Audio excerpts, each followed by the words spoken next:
So, now before I start this review, you're all probably wondering why I haven't made a new video in the past month or so. Well, see, it's not my fault.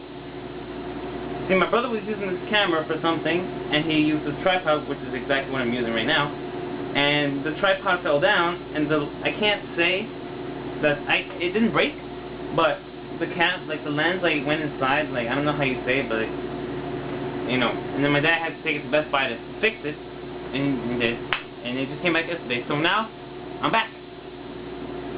Now let's start with the review. Big Fat Liar. What can I say about Big Fat Liar? Well, I never ever saw this movie in my life. I'm dead serious. My friends saw it, my brother saw it. So now, last Monday, which was Memorial Day, I saw it.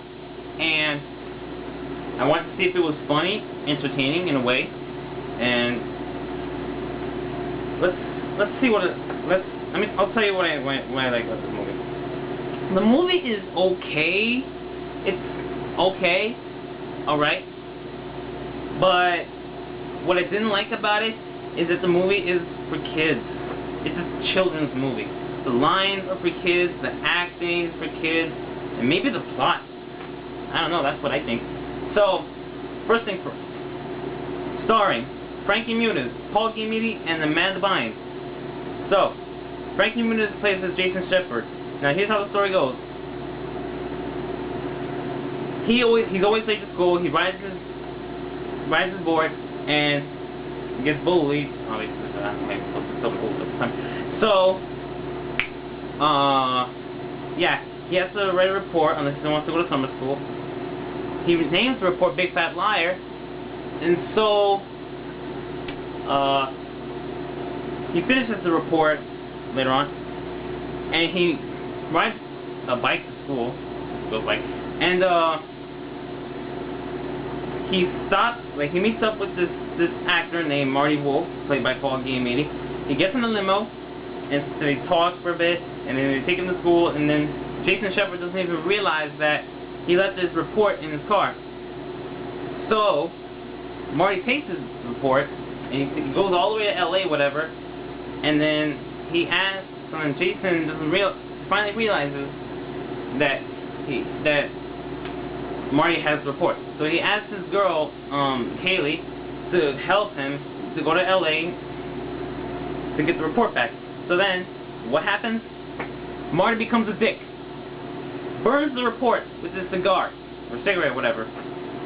So, Jason is pissed, so he goes to phase 1, phase 2, phase 3, phase 4, coming up with ways to get him to call Jason's dad to admit that he took the report, or stole it.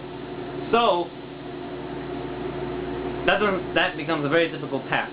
So, he comes up with ways to make him admit that he took the report.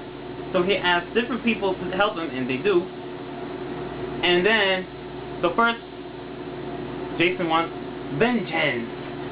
So he uses this blue hair dye, which you got for your hair. He poured it into the pool, and then, obviously, Martin jumps in and it turns blue. But I can't really say that that's funny. It's just, wow. I mean, it's not really entertaining, but, well, whatever. And so he uses this shampoo thing to dip your hair, and his hair got orange. And Jason glued the thing for the ear, so it's be stuck on there, super glued, which is nice. So he finds out that Jason did this, so if he wants to get his skin back, if he wants to make it turn back to normal, Jason needs him to call his dad to make sure he does a report. So that becomes difficult too.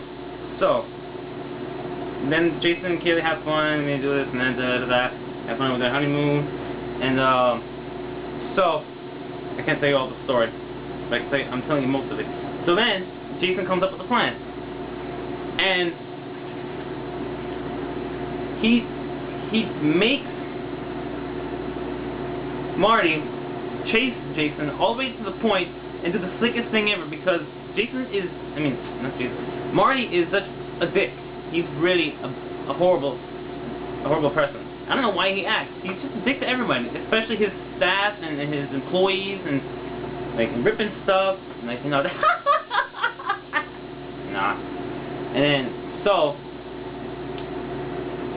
Jason being chased by Marty up to the point, like I told you, where he doesn't even know that there's people and cameras around the area that he is, and he finally makes him admit that he stole it. And then, like, what is he, 2 years old? He just sleeps with this monkey, like, what are you, in kindergarten? He sleeps with a monkey dog. Who does that? Oh my God. Like, why Paul Giamatti? Why? So, let's just drop that. So he finally admits that he took the report. So then everything else, like, comes by and just, like, opens up, and he finally, like, gets in trouble. So, and he says, "I'm gonna get you!" And then Jason pulls off a really big stunt, jumps off the building, and lands on some thing that you land safely on. And I thought that was pretty good. I didn't even know, like, what's gonna happen. I'm like, oh, that, yeah. And the way it ended,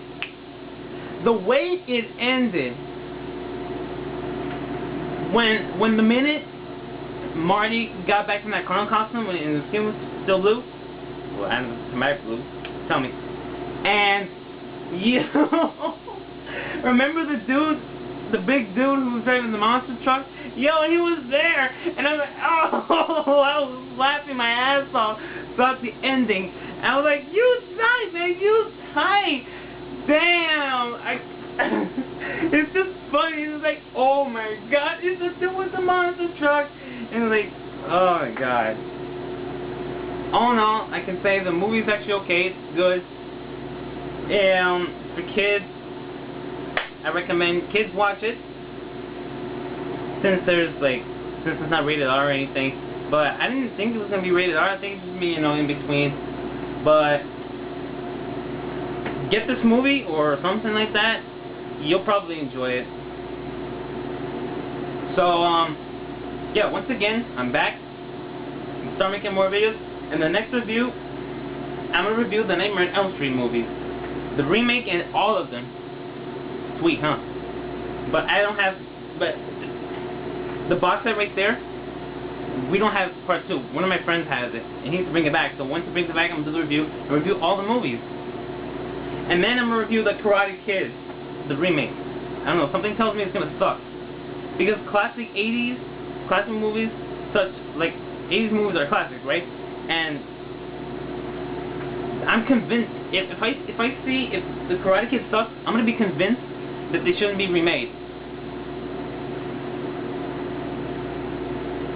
I can't tell you yet how the Nightmare on Elm Street movie is. I'm sorry, alright? It's gonna be in 2 videos.